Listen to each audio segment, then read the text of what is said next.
la cárcel, la violencia. Este hallazgo pone de realce que tiene que haber un enfoque diferenciado de género. Así que de lo que vamos a hablar hoy, tenemos que considerar la posibilidad de intervenciones tempranas y un enfoque diferenciado. Eh, Dirigir mejor los programas del gobierno para apoyar a las supervivientes y también mejor acceso al gobierno, no solamente a los fiscales, sino a salud, sistemas de apoyo.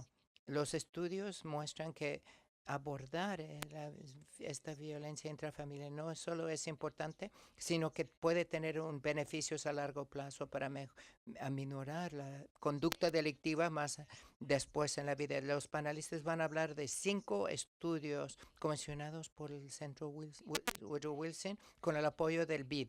Queremos agradecer al BID por su apoyo en el programa de América Latina y su apoyo a este proyecto, específicamente a Ada María Rodríguez Ortiz, gerente de instituciones y desarrollo en el BID.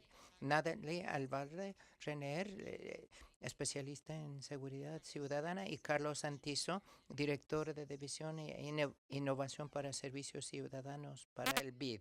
También quisiéramos reconocer a Erika Ender, coautora panameña, coautora de Despacito, y ella va a dar el discurso magistral hoy. Voy a dar la palabra a Carlos Santizo, ahora, además de ser el director de División de Servicios Ciudadanos. Tiene una larga trayectoria de trabajar en África y las Américas para promover la democracia y luchar contra la corrupción. Tiene experiencia trabajando con el Banco de Desarrollo Africano, además de otras instituciones. Carlos, le damos la palabra y esperamos un coloquio muy interesante. Bienvenido al Centro Woodrow Wilson. Muchas gracias, Gwen. Y en nombre del Banco Interamericano de Desarrollo les doy también la bienvenida en este seminario que es muy importante para nosotros y también es parte de una asociación con el Woodrow Wilson Center sobre esta temática y que agradecemos a nuestros socios para tener unas oportunidades de poder levantar y levantar un poco más el diálogo sobre esta temática. Y antes que nada quisiera también agradecer a nuestros panelistas que nos van a acompañar después, Jorge Agüero, Ana Safranov, Eric Olson y Carelia Villa, que nos van un poco compartir los hallazgos principales y las conclusiones principales de los estudios que hemos llevado a cabo con el Woodrow Wilson sobre esta temática del flagelo de la violencia contra la mujer y la violencia doméstica. Y entonces también como un esfuerzo desde el banco para apoyar la generación de conocimiento sobre esta temática, sobre un tipo de violencia que a menudo es silencioso porque no se reporta. Y desde el Banco Interamericano de Desarrollo estamos muy comprometidos, pero también muy preocupados por esta temática. Realmente América Latina se distingue por muchas cosas, pero también por una tasa de violencia contra la mujer y violencia doméstica que es más de lo que tendría que ser y que es más que en otras regiones. Entonces, desde el banco estamos trabajando para ver cuáles son soluciones innovadoras y trabajando con gobiernos de la región para atacar las raíces del mal, no solo los síntomas del mal, pero las raíces del mal. Y estamos apoyando muchos de los países en la región y cada vez más a través del área de seguridad ciudadana y reforma judicial, donde también la temática de atender el crimen, del crimen contra las mujeres es algo que estamos enfatizando. Y de diferentes maneras, solo para un poco compartir algunas de las líneas de trabajo que hacemos. El primero que nos parece muy importante es mejorar la calidad de la información y de los datos sobre este fenómeno. En general, digamos, las estadísticas criminales son complicadas en la región, pero en este tipo de crimen todavía son aún más complicadas y más desafiantes para saber cuáles son las tendencias, el perfil, la trayectoria de esta criminalidad. Entonces, desde el banco nos parece algo muy importante mejorar la calidad de la información, de las estadísticas, de los datos sobre la temática, que nos permite entender lo que pasa y también diseñar intervenciones que puedan enfocarse en los nudos, en los nudos gordianos de este crimen. Y también estamos trabajando en apoyar programas pilotos y también evaluaciones de impacto más rigurosas sobre lo que funciona y lo que no funciona. Creo que en esta área, como en otras, tenemos que ser mucho más rigurosos en cómo diseñamos intervenciones, cómo enfocamos y cómo atendemos los diferentes diferentes desafíos o las diferentes causas que explican este tipo de crimen. Y quisiera un poco destacar con ustedes algunos de los proyectos específicos sobre los cuales trabajamos. Por ejemplo, estamos trabajando con el gobierno de Honduras para reformar la policía, pero también para prevenir los feminicidios. Y un tema ahí que es muy importante es cómo se incluyen más mujeres en las fuerzas policiales para que haya una relación diferente entre la policía y los ciudadanos en términos de inteligencia, en términos de acercamiento a la población y en particular a las mujeres. En Chile también estamos trabajando con un programa piloto con el Banco de Nación sobre microemprendimientos a las mujeres que están en conflicto con la ley. También las mujeres en las cárceles también es un problema muy grande en la región. Y entonces se trata de poder de apoyar a estas mujeres para que luego cuando hayan cumplido sus condenas tengan las herramientas para poder sustentar a sus familias. Y también en Colombia también estamos apoyando mucho la participación de las mujeres en puestos de liderazgo, tanto en temas de seguridad pública, pero también en el proceso de paz. También tener una perspectiva más desde las mujeres sobre esta temática, y creo que nos parece importante. Y por eso quisiera resaltar un último punto realmente, y que me parece muy importante, es que la violencia contra la mujer y su erradicación no es solo un tema, no es un tema exclusivo a las mujeres. Creo que ahí es súper importante que debemos hablar de violencia más, o sea, tendremos que hablar más de violencia machista, porque los hombres somos, los comportamientos machistas son, y algunas veces los valores arcaicos, son al origen de esta violencia. Creo que ahí es importante que nosotros como hombres también estemos completamente involucrados y comprometidos en cambiar algunos de los valores que causan estos comportamientos. Y, y ahí tenemos que realmente trabajar mucho y algo que hacemos desde el banco cada vez más, es trabajar con los hombres, con los valores sociales que explican que hay una prevalencia de algunos valores machistas que explican, digamos, la aceptación igual social de la violencia contra la mujer. Y realmente hay un mensaje muy fuerte que estamos también dando, es cómo realmente esto no es un problema solo de las mujeres, no es un desafío solo que tienen que atender las mujeres, pero también que al final es un problema que nosotros como hombres también tenemos que atender. Entonces, sin más, yo quería un poco introducir y darles la bienvenida desde el Banco Interamericano de Desarrollo y sobre todo tener el honor y el privilegio de presentaros a Erika Enner. Eh, bueno, como ya se ha dicho, ustedes, todo el mundo conoce a Erika y la canción Despacito, pero creo que Erika también nos va aquí a ayudar a compartir sus experiencias y conocimientos sobre otra faceta de sus múltiples talentos que tiene que ver con sus compromisos con varias causas filantrópicas en las cuales está involucrada. Y, por ejemplo, a través de su fundación Puertas Abiertas, que igual nos comentará, trabaja con la niñez, con la juventud panameña, utilizando los canales de música, los valores, la integridad del individuo, la educación, la conciencia cívica, como parte de construir un capital cívico, una responsabilidad social para cambiar algunos de los valores de nuestras sociedades. También ha tenido un papel muy importante en algunos foros críticos en esta temática, como es la Cumbre del Bien Social de Naciones Unidas o el World Women's Forum. Entonces, realmente, más allá de ser una embajadora cultural latina, también Erika también tiene un compromiso muy fuerte con esta temática y es un placer y un honor tenerte contigo hoy para que nos compartas también esa visión de cómo también volver a construir capital cívico en nuestras sociedades. Sin más, muchas gracias y le paso la palabra a Erika.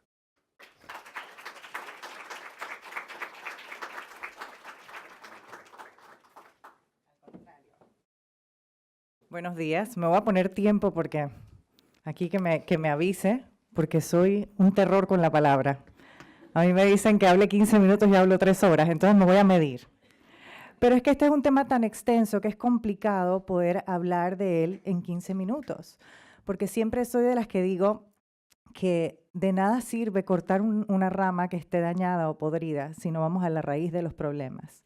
Y yo aquí voy a hablar mayormente sobre mi humilde punto de vista y cómo yo observo la sociedad y cómo han sido mis experiencias personales, tanto a nivel pues, de mujer como a nivel de profesional, dentro de un mundo en el que me desenvuelvo, que está mayormente pues, liderado por hombres, ¿no? Por varones. Entonces, creo que si nos vamos a la raíz, tenemos también que tomar en cuenta que todos, absolutamente todos, venimos del vientre de una mujer, que es una gran bendición, y todos somos una obra de arte que hizo esa mujer en conjunto con quien sea nuestro padre, ¿no? Lo que pasa es que muchas veces, y sobre todo en la cultura latina, pasa que tendemos nosotras mismas a criar a los varones con machismo. Y muchas veces no nos ponemos a analizar eso. Entonces no podemos solamente juzgar al hombre, porque muchas veces nosotras estamos ahí cuidando, haciendo la comidita en lugar de enseñarle a hacer su propia comida, su propia cama. ¿Me explico? Recibimos muchas veces cosas en las que nos hemos equivocado porque la sociedad nos ha enseñado a hacerlo de determinada manera. Igual eso no es excusa para que se den cosas difíciles que se han dado a lo largo de los años y por generaciones completas. La violencia contra las mujeres es algo latente. Yo incluso utilizo mi música y mi arte para llamar la atención con respecto a ello. Hay una canción que de pronto les puedo decir una parte de la letra que habla justamente de eso. Dice, por ejemplo, Marta iba a su casa y le encontró una navaja enterrada en su piel. Dicen que él la celaba, ¿no? Entonces, el coro me parece que decía, en primeras planas, hay tantas como ella, si la muerte les da un día de fama, y hay una larga lista de las que nunca se sabe nada. Entonces, muchas veces hay cosas que están pasando por detrás de la cortina que nos enteramos solo en las noticias y que ya estamos tan acostumbrados a recibir malas noticias que lo vemos como una película de Hollywood normal. Y tenemos que ponernos realmente las pilas, y por eso quiero agradecerle al banco, a Carlos y a todos los que toman esta iniciativa también de responsabilidad social, porque al final vivimos en una sola casa que se llama el planeta Tierra, y creo que somos una sola raza que se llama la raza humana. Y tenemos que tener empatía, autoestima ante todo, para saber lo que valemos, el respeto que nos debemos a nosotros mismos y la dignidad de nosotros mismos, pero al mismo tiempo la empatía de lo que tenemos que respetar y sentir por nuestros hermanos del mismo planeta y de la misma tierra. Yo tuve la suerte de nacer y crecer en un hogar multicultural que me enseñó que el mundo es una sola casa, como digo, pero que al mismo tiempo me dieron unos valores sólidos que ahorita hablaba, por ejemplo, Carlos, sobre los valores arcaicos. Yo hablo puntualmente de la ética y la moral básica con la que nacemos los niños. Yo digo que los niños son maestros que llegan a este mundo a enseñarnos a los padres a encontrar las cosas simples otra vez, a entender que no existe discriminación, que debemos ser personas alegres por naturaleza, que amemos por naturaleza, que seamos compasivos. Y lamentablemente los paradigmas de la sociedad vuelven a intoxicar a los niños y nos vuelven adultos llenos de miedos, que no nos damos cuenta de que tenemos tantos sueños por cumplir, que venimos aquí con una misión de vida y que muchas veces la truncamos por lo que dicen los demás o por lo que la sociedad dicta. En mi caso, como mujer, mucho más difícil seguir esa misión de vida. Y tuve la suerte de tener unos padres, como digo, que me dieron esos valores básicos de poder tener autoestima, que creo que es súper importante el adulto en base a la autoestima que recibe ese niño, pero también que ese niño no reciba las cosas regaladas. A mí a lo largo del camino mi mamá siempre me decía, hija, ¿quiere tal cosa? Se lo merece. ¿Qué hizo para ganarse eso? Y me acostumbré en la vida que todo lo que yo tenía como una recompensa tenía que tener un sacrificio, un esfuerzo, perseverancia y trabajo por detrás. Y todo lo que he ganado a lo largo de mi vida como adulta ha sido en base a eso, a esa base, a esos valores. Adicionalmente a eso, pues obviamente tuve la oportunidad, por eso que me fueron sembrando, de ver mi misión por encima de cualquier otra cosa. Porque cuando uno está jovencito, de pronto se deja manejar por cosas alrededor, o te dicen tienes que casarte a tal edad, o tienes que tener tal tipo de novio, o tienen que pasar cierto tipo de cosas, o debes guardarte en casa. Hablo yo más que todo de la generación nuestra, ¿no? Porque la de ahora es muy diferente. ¿Y qué pasa? Me tocó desde jovencita pasar por encima de ciertos retos, por decirlo así, y demostrarme a mí misma que para salir adelante tenía que tener una personalidad fuerte, no menos femenina, pero sí con fortaleza, sabiendo lo que quería. Y me tocó, por ejemplo, en la adolescencia, un novio al que yo quería mucho, que me decía, me encanta, Erika, cuando cantas, pero me encanta que lo hagas aquí, en la casa, que lo hagas en las reuniones de familia. No me gusta cuando te subes a un escenario a que te vean. Adivina lo que hizo mamá. Le di una palmadita en el hombro y le dije, mira, muchas gracias por el tiempo que hemos pasado juntos, pero la verdad es que no creo que me convengas en la vida. Yo quiero que te vaya bien. Y seguí caminando, porque mi misión de vida era comunicar a través del arte. Y no voy a permitir que ningún hombre me dijera lo que tenía o no tenía que hacer cuando no estaba haciendo nada malo, ¿cierto? Entonces ahí lloré 3, 4 días y dije, bueno, ya, se fue, next. Son esas cosas pequeñitas que uno va pasando a lo largo del camino.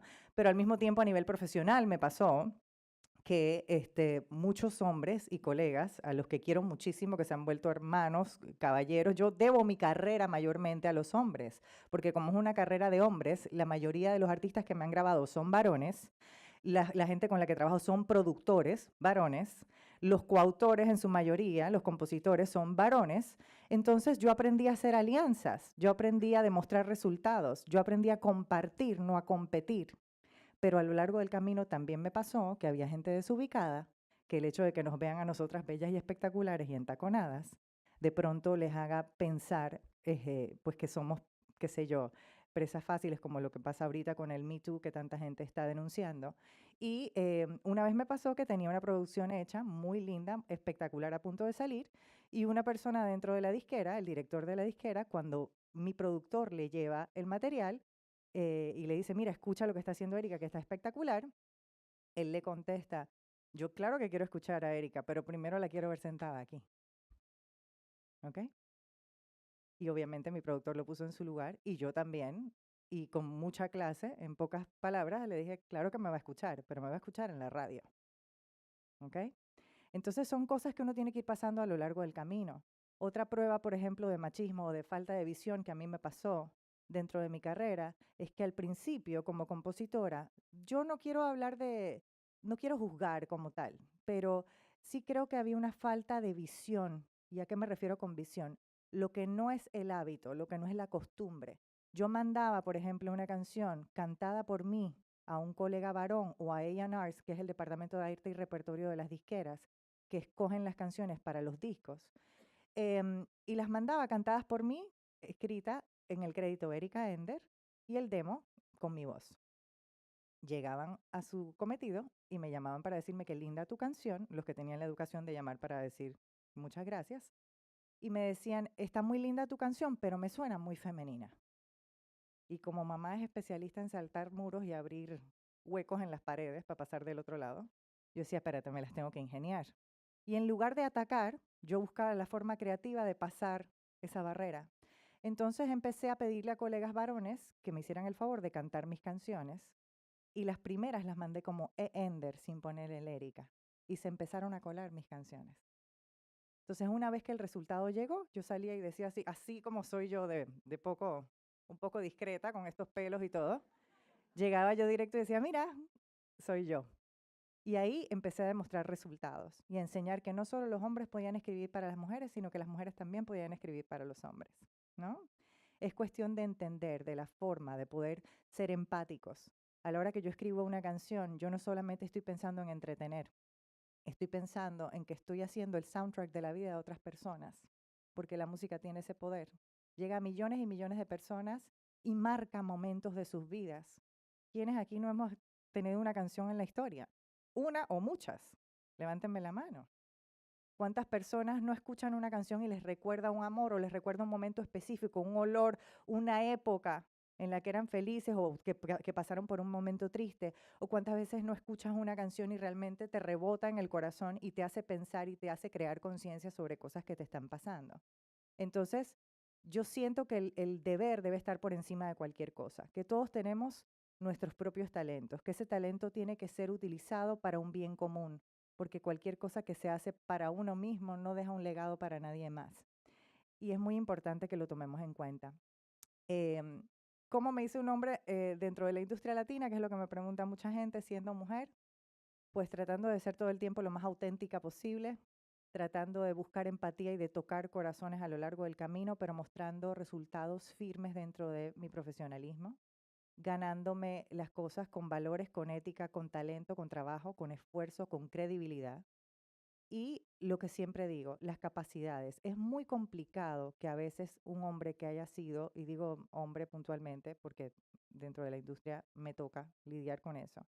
Si un hombre ha sido educado de tal manera que ve a la mujer como quien se tiene que quedar en la casa haciendo los quehaceres o quien debe ganar menos dinero, es muy complicado llegar a convencerlos de que tenemos los mismos derechos. Nos pueden llegar a ver como una amenaza y a mí me ha pasado.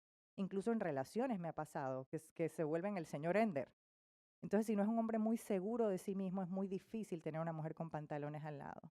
Y algo que yo siempre digo es que hay una línea muy fina entre el feminismo y la femineidad. Yo soy una mujer que se ha puesto los pantalones por salir adelante dentro del mundo en general, olvídate solo de la carrera. Pero al mismo tiempo soy una mujer femenina. Y creo que el feminismo no debe ser algo que se vista de pelea contra el machismo. Yo creo que el feminismo tiene que ser el que nosotras podamos trabajar por nuestros derechos, por la equidad, por la igualdad de salarios o porque si tenemos mayor capacidad nos paguen simplemente lo que nos merecemos.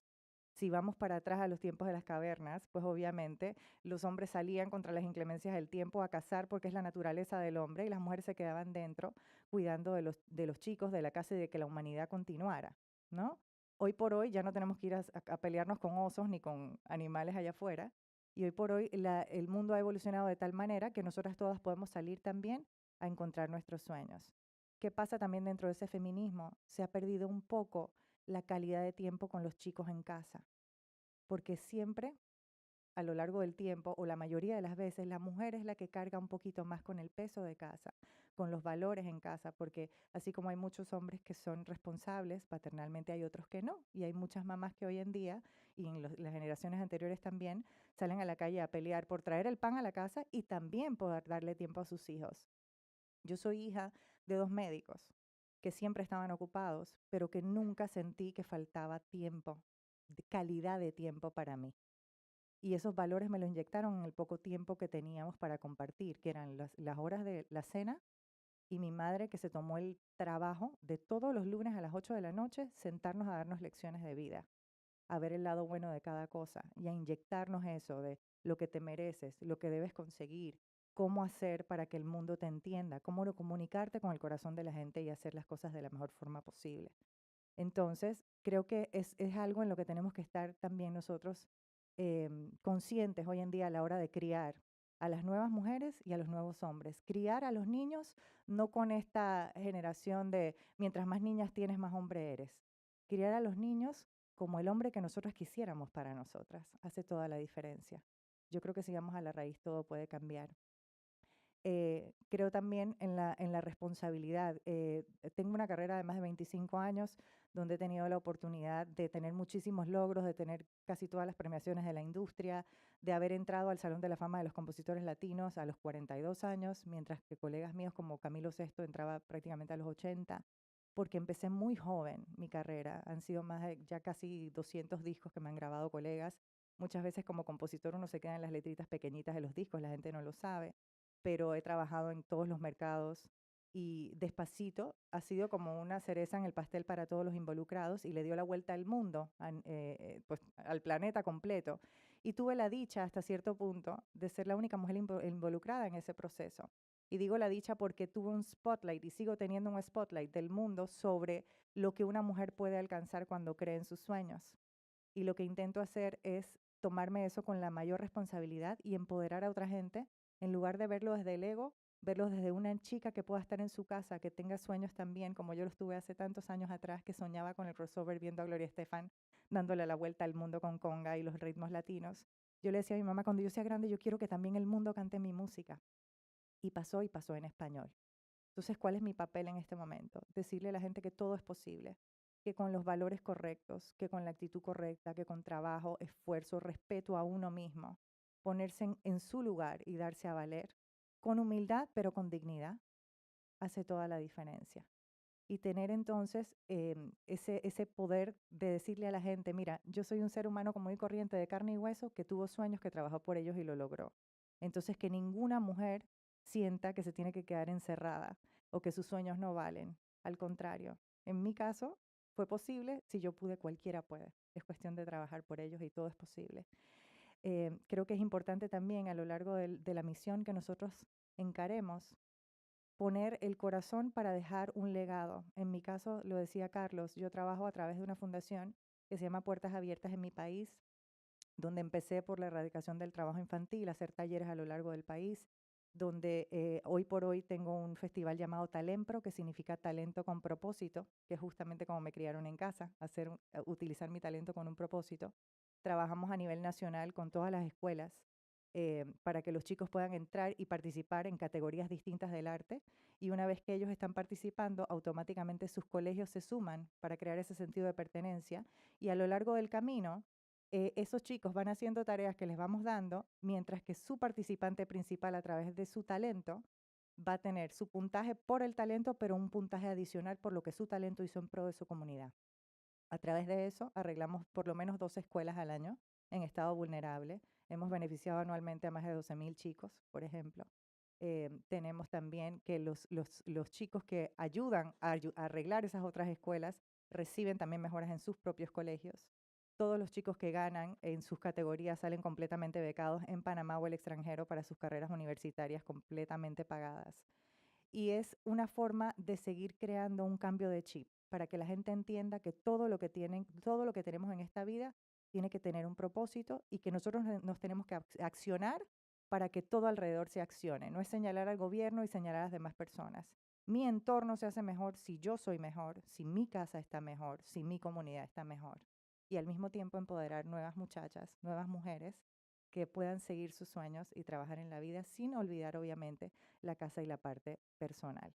Así que me quería despedir dejándoles el detalle de que creo que todo es posible, de que todos nos podemos equivocar, pero todos podemos volver a rehacernos. Cuando hablabas de las cárceles, yo tengo un programa que me encantará compartir con ustedes sobre todo lo que es la reconstrucción de estos seres humanos, que una vez que son punidos salen a la calle sin poder tener un futuro, sin darle un futuro a su propia familia porque la sociedad lo señala. Y muchas de estas personas están injustamente en las cárceles también, o por haberse defendido o por delitos que no han cometido y tienen que cumplir condenas dentro. Yo lo he visto muy de cerca y también estoy muy cerca con esa causa y en lo que los puedo ayudar con muchísimo gusto. Al final, señoras y señores, creo que todo es posible y me quiero pues despedir, ya que llegaron mis 15 minutos, con mis filosofadas, porque yo todo lo que aprendo de la vida me gusta compartirlo. Y si me siguen en mis redes sociales, que es @ericaender en todos lados con K, se darán cuenta de que todo lo que me pasa en la vida lo comparto desde un lado general, no privado, sino desde las enseñanzas que la vida me da. Y quería despedirme diciendo lo siguiente. Mujer no es solo quien usa tacones, sino quien pisa firme en la vida. No solo quien tiene curvas, sino quien sabe mantener el control en lo estrecho, lo ancho, lo liso y lo empedrado de las subidas y bajadas del camino. No solo quien se cuida y se maquilla por fuera, sino quien se cultiva y desnuda el alma por dentro. No solo quien trae un hijo al mundo, sino quien sabe darle el mejor ejemplo. No solo la amante, la amiga, sino la compañera de vida. No solo quien trabaja por lo que quiere, sino quien lo hace con amor, vocación y responsabilidad. No solo quien aparenta ser una princesa, sino la guerrera que se vuelve reina de su propia historia. Gracias.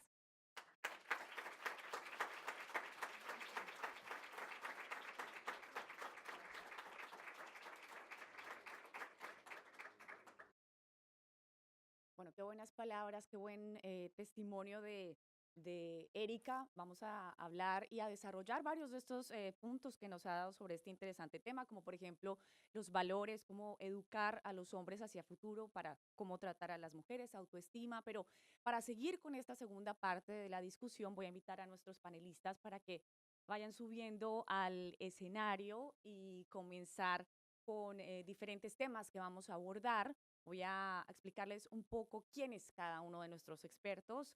Jorge Agüero, quien es profesor asociado de Economía de la Universidad de Connecticut. También Eric Olson, director adjunto del programa latinoamericano del Wilson Center.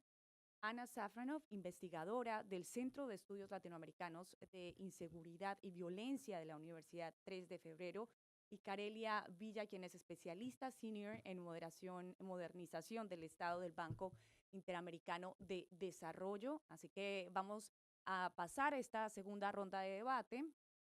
quienes nos están siguiendo también a través de las redes sociales, de nuestra señal en vivo, puedan dejarnos sus comentarios, sus preguntas. También queremos escucharlos en las cuentas en Twitter del Wilson Center, @LatamProc, también del Banco Interamericano de Desarrollo, @bit_seguridad, y estamos haciéndolo con los hashtags de Equidad Total y Wilson Smart. Entonces, comenzamos.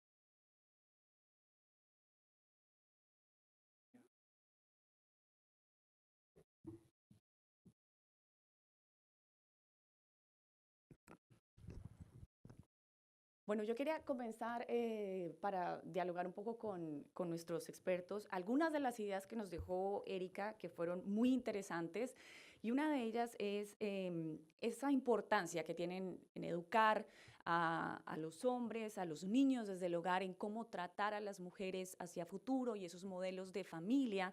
Y quería comenzar por preguntarle a Eric, ¿qué tan importante es este tema, sobre todo para ver en un espectro mayor cómo termina afectando en un futuro también a la violencia hacia la mujer y qué tan importante es en un entorno de sociedad? Perdón, no, estaba. Muy buenos días, gracias a todos por estar con nosotros y gracias, Diana.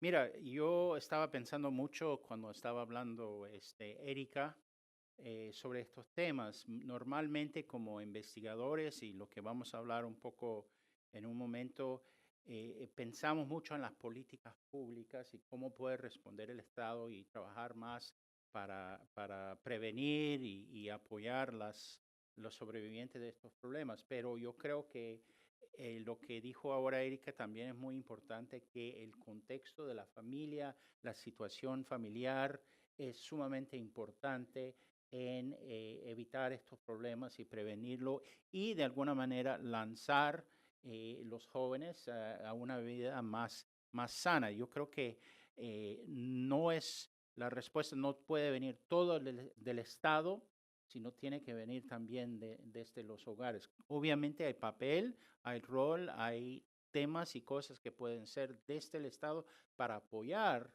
la familia, pero también construir valores y ideas y conceptos más amplios, más allá en la comunidad, sobre los papeles de los roles de género y los conceptos de masculinidad, feminismo, que eso también tiene que venir desde la propia familia, así que es muy importante. Ahora, Carelia, otro de los temas que mencionaba Erika es lo difícil que resulta muchas veces para una mujer abrirse espacios en industrias que son, digamos, mayoritariamente dedicadas a posiciones para hombres.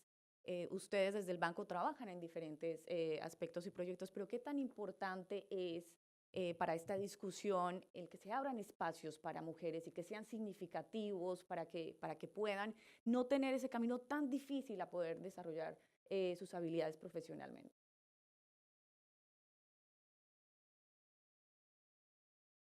Creo que podemos utilizar este mientras tanto. Bueno, muchas gracias por la invitación a participar en este foro. Yo creo que efectivamente todavía tenemos diferentes barreras, las mujeres, para abrirnos campo en diferentes ámbitos laborales. Tengo la fortuna de representar uno de estos espacios complicados. Trabajamos en los temas de seguridad ciudadana y justicia en diferentes países de la región de Latinoamérica y el Caribe. Por el hecho de ser mujer, a veces se dificulta este trabajo. Nosotros, nuestra filosofía es, y como bien lo decía Erika, valoramos mucho la capacidad de la persona más allá de su género. Creemos que si la persona tiene que aportar, debemos abrir espacios a las mujeres para trabajar en este tema cada vez más. Estamos convencidos que por el hecho de ser mujer también muchas veces hay empatía hacia el tema de violencia contra la mujer. Dentro de nuestro banco tenemos una gran líder de este tema, empezando obviamente por nuestra vicepresidenta, por nuestra gerenta también del departamento, Ana María Rodríguez, y dentro de nuestra división también hay una mujer que está liderando este tema, Natalia Alvarado. Entonces creemos que poco a poco hay más espacios, se abren más oportunidades para las mujeres para trabajar en las temáticas complicadas y, como decía, un tema muy importante que es el tema de violencia contra la mujer. Necesita esa empatía, necesita entendimiento y obviamente mantener también balance de género. Siempre es importante trabajar con nuestros colegas, también hombres que aportan muchísimo a estas temáticas y nos permiten tener ese balance dentro de nuestra institución y dentro del tema que trabajamos.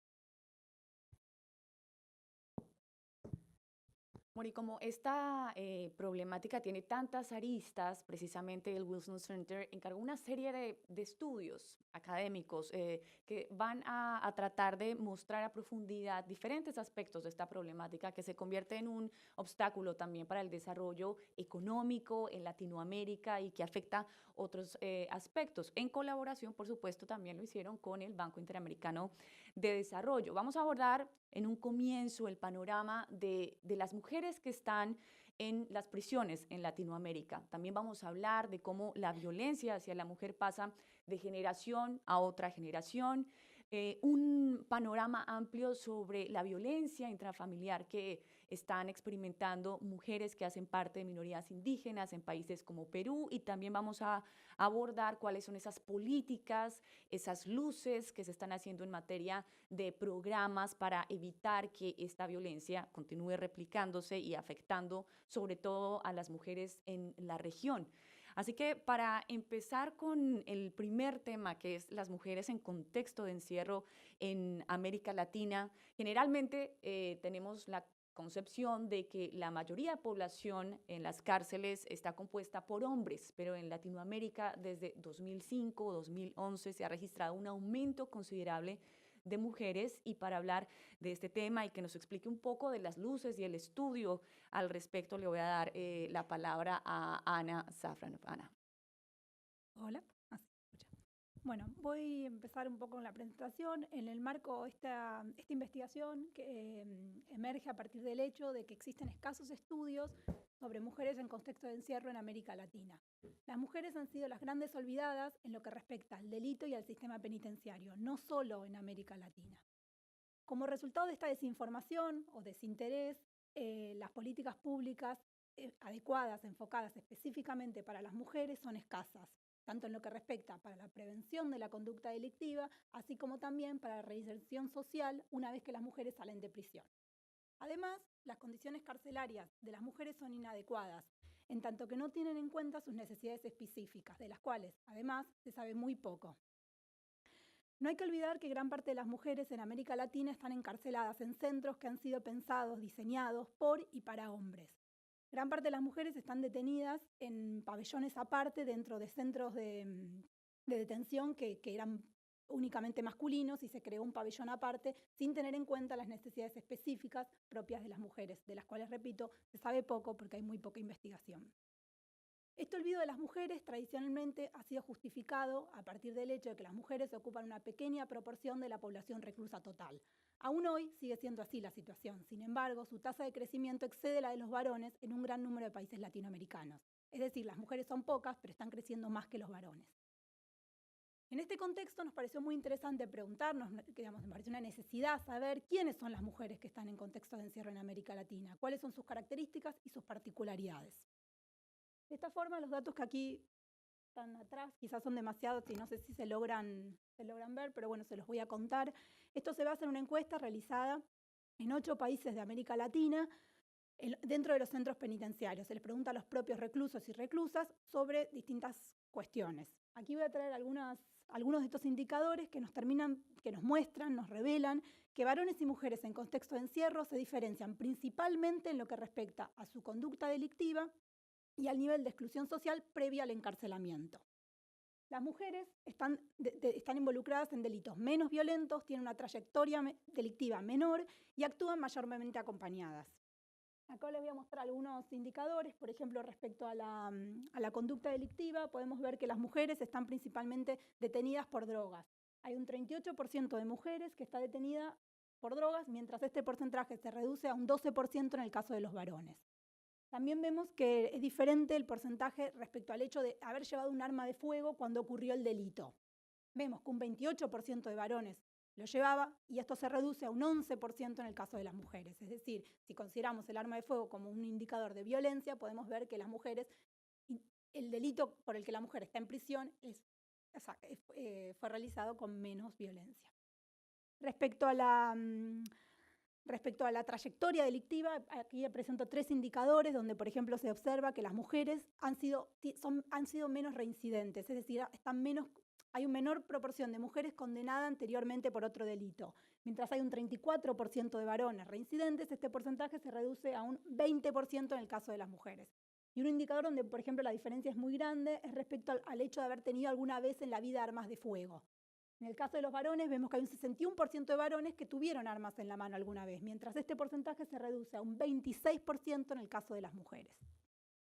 Básicamente, estos 2 indicadores nos muestran eso, que las mujeres están detenidas por delitos menos violentos y tienen una menor trayectoria delictiva, empiezan más tarde su carrera.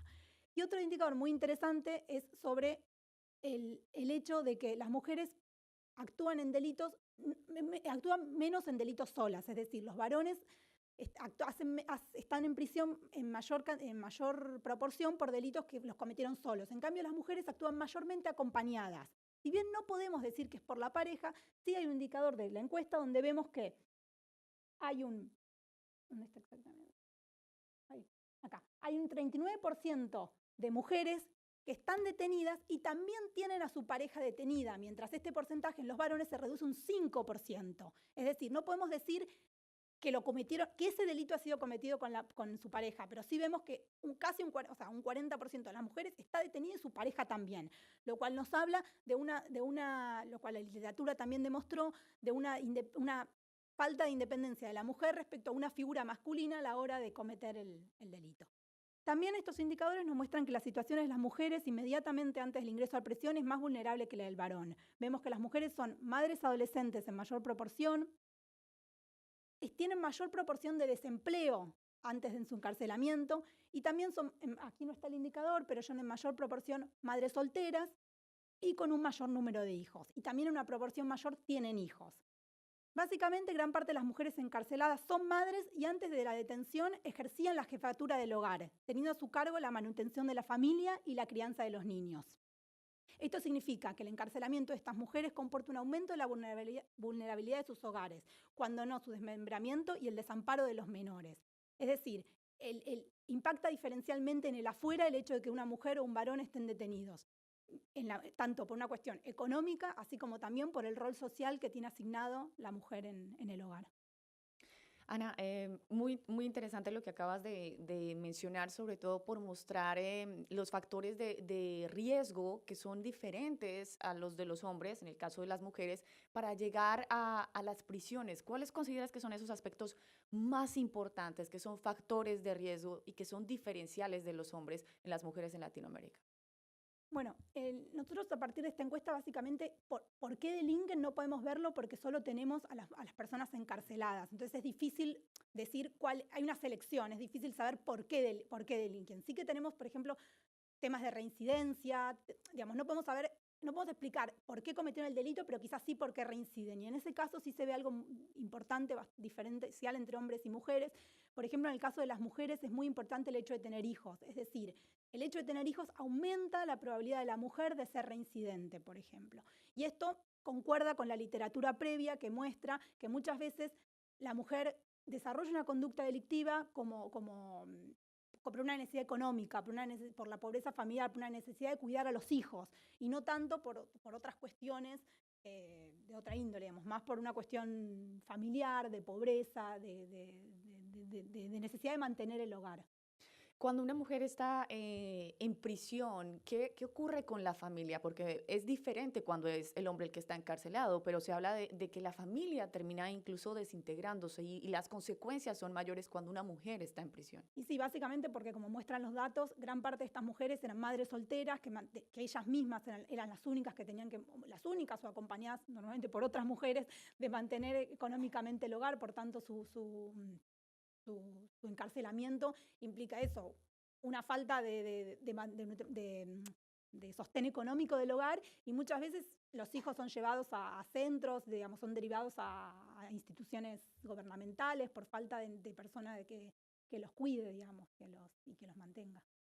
Gracias, Ana. Ahora, las mujeres también tienen una posibilidad de un 20% más de posibilidad de reincidir al salir de las prisiones. Y, Carelia, ustedes están haciendo un proyecto interesante, por ejemplo, en Chile, donde un aspecto clave es tener programas que ayuden a estas mujeres cuando salen de las prisiones a poder reinsertarse en la sociedad, en el aspecto laboral. Cuéntanos un poco sobre lo que están haciendo.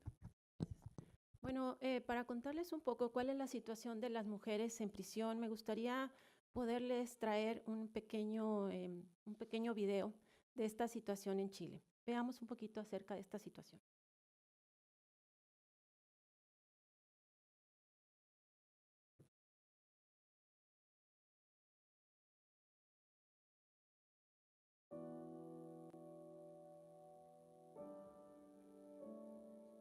Cuando los hombres son privados de libertad, la familia sigue funcionando, pero cuando la mujer es la que está privada de libertad, el soporte social de los hijos, el funcionamiento de la familia se destruye.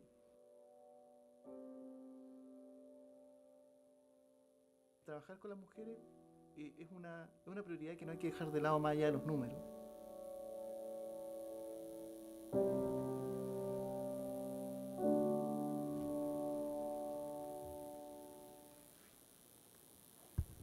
Bueno, como podemos ver y como bien nos mencionaba Ana, el tema de que cuando se mete en la prisión a una mujer también en cierta manera se condena el tema de la sostenibilidad económica de la familia y de la familia que depende de esta mujer, que muchas veces son cabeza de familia. Para poder tener mayor información sobre cuál es el perfil de las mujeres en prisión, es por eso que el Banco Interamericano ha llevado a cabo encuestas penitenciarias tanto en las regiones como del Caribe como Centroamérica, y parte de estos estudios son resultado de estas encuestas. Nos interesa mucho conocer cuál es el perfil para poder orientar los programas de rehabilitación y reinserción de acuerdo al perfil que estamos analizando en la región. En este sentido, en Chile se está generando un proyecto piloto que tiene que ver con tema de microemprendimientos para que una vez la mujer esté fuera de prisión pueda tener sostenibilidad económica, pero además se ha visto que hay que acompañar todos estos emprendimientos laborales con temas de sostenibilidad también emocional. Este programa va acompañado con una terapia cognitiva que permita a la mujer empoderarla y darle todas estas herramientas de liderazgo para que pueda también a la salida tener un nuevo perfil, una nueva autoestima. Y este proyecto se está llevando a cabo con el Ministerio de Justicia y Derechos Humanos de Chile y también con el Banco de Estado de Chile, como bien mencionaba Carlos al inicio de esta intervención. Y ese es uno de los proyectos que estamos llevando a cabo en la región para poder trabajar con mujeres privadas de libertad. Bien, y otro de los temas fundamentales o aristas de esta problemática que el Wilson Center y el Banco Interamericano de Desarrollo han considerado importantes es la violencia hacia las mujeres que hacen parte de etnias o de grupos indígenas, y ese es nuestro siguiente tema. Y hay números realmente muy interesantes. En Perú, que es el país de este caso de estudio, la violencia en contra de la mujer está prácticamente generalizada. Casi la mitad de las mujeres entre 15 y 39 años han sufrido algún tipo de violencia durante el transcurso de su vida. Y para hablar más de este tema, Jorge, tú nos puedes comentar de qué se trató este estudio y los hallazgos más importantes que encontraron. Sí, claro, con el mayor de los gustos. Gracias al Wilson Center y al BID, no solamente por permitirme estar acá, sino que tener espacios en Washington donde uno puede venir y hablar español no es que abunden. Entonces, muchísimas gracias. Ahora, todas mis notas estaban en inglés, así que voy a hacer mi traducción simultánea yo mismo. Perú es un país interesante, bueno, yo soy un poco sesgado, yo nací ahí, ¿no? Pero es un país interesante no solamente por las altas tasas de violencia contra la mujer perpetradas por su pareja. Es un país que además viene haciendo un esfuerzo muy grande en tratar de medir y articular políticas, y sobre eso regreso al final. Pero además, obviamente, es un país pluriétnico, ¿no? Entonces, tratar de entender si es que a través de si es que diferentes grupos étnicos pueden tener diferentes tasas de violencia y tratar de pensar políticas públicas que identifiquen o que se dirijan a aquellas poblaciones más vulnerables, era una decisión interesante. Y Perú permite hacer esto no solo por lo que ya les he contado, sino que el estudio, que es básicamente que es cuantitativo, Perú tiene encuestas desde el año 2003 hasta la actualidad, año a año, donde a una muestra representativa nacional de mujeres entre 15 y 49 años se les pregunta ese tipo de temas. Y el estudio trabajó desde 2003 hasta el 2012, donde las encuestas son bastante homogéneas, ya no lo son después, ¿no? Tratar de entender esto, ¿no? Entonces, Perú es interesante porque la muestra es grande, es representativa, son más de 70.000 mujeres en el análisis y permite tener una comprensión a nivel global, ¿no? Uno, dos, a través de esas encuestas se puede medir violencia física, violencia emocional y violencia sexual. Y tres, como ya les dije, Perú tiene una serie de políticas que tratan de lidiar con este problema. Definir etnia u origen étnico en Perú es complicado. Vargas Llosa, en su aceptación en el Premio Nobel, decía que el Perú no tiene identidad porque las tiene todas, ¿no? El trabajo lo que hizo fue aprovechar de una literatura creciente en el Perú que trataba de definir o categorizar étnicamente a las personas a través de unas categorías lingüísticas. Entonces, digamos, hay tres. Una es mujeres que crecieron y actualmente siguen hablando una lengua indígena, ya sea quechua, aymara, ¿no? Dos, el grupo de mujeres que en el estudio y en la literatura se les llama que tienen un castellano antiguo, es decir, que han crecido en un hogar hablando en español y que actualmente siguen hablando español. Y tres, el grupo de mujeres que vienen a tener una especie de castellano reciente, que crecieron en un idioma que no era el castellano, pero que en la actualidad sí lo usan, ¿no? Y cuando uno mira en términos socioeconómicos, hay un ranking bastante claramente marcado, ¿no? Las mujeres lingüísticamente indígenas tienen niveles socioeconómicos más bajos, las mujeres de castellano reciente las siguen y en mejor lugar están las mujeres de castellano antiguo. Lo interesante del estudio fue encontrar que esa jerarquía de nivel socioeconómico no se traduce en las tasas de violencia. Las mujeres que tienen mayores tasas de violencia no son las mujeres indígenas, sino las mujeres de castellano reciente, ¿no? Y esto es consistente a lo largo del tiempo, esto es consistente al margen de cómo se midan los niveles de violencia, y ahí la pregunta viene de por qué esta variación en el ranking, si es que socioeconómicamente iban por otro lado. Y ahí la respuesta en el trabajo era, bueno, yo soy economista, no se sienta muy mal por eso, desde la economía, los temas de violencia en el hogar suelen manejarse a partir de modelos de negociación. Y en estos modelos de negociación, la teoría sugiere que el poder dentro del hogar está, entre otras cosas, determinado por tus opciones fuera del matrimonio, ¿no? Entonces, cuando tienes una opción fuera del matrimonio mucho más alta, tú puedes tener un mayor poder de negociación. Pero lo importante ahí es no solamente tu poder fuera del matrimonio, o tus opciones fuera del matrimonio, sino tus opciones relativas a las opciones de tu pareja.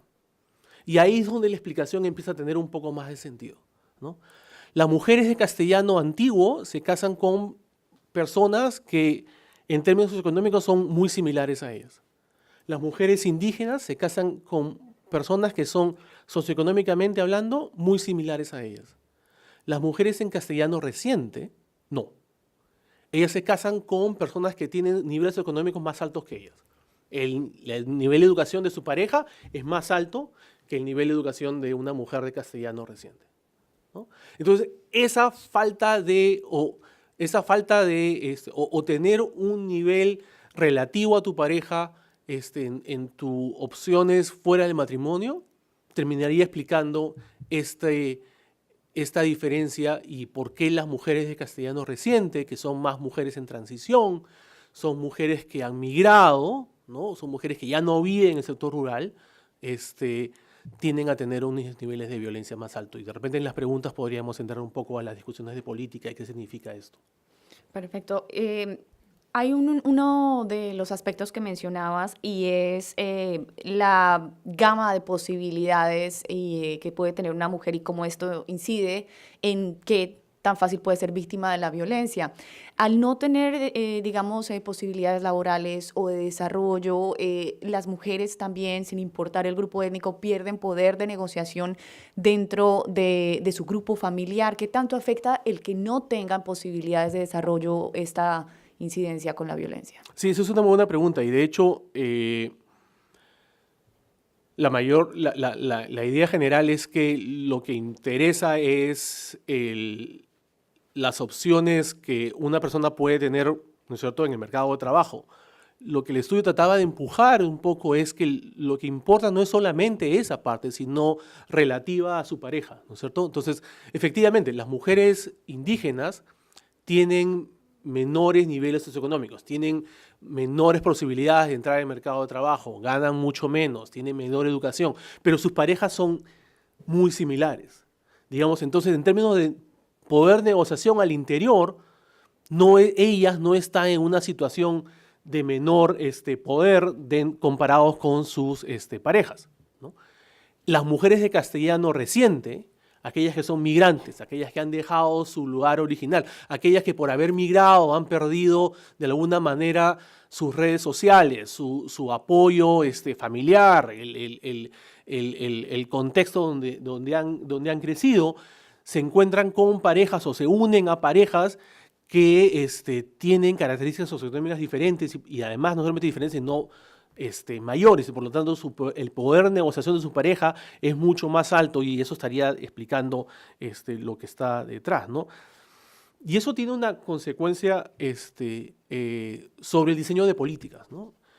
Perú es uno de los países en la región que ya tiene más de 20 años con un Ministerio de la Mujer, ¿no?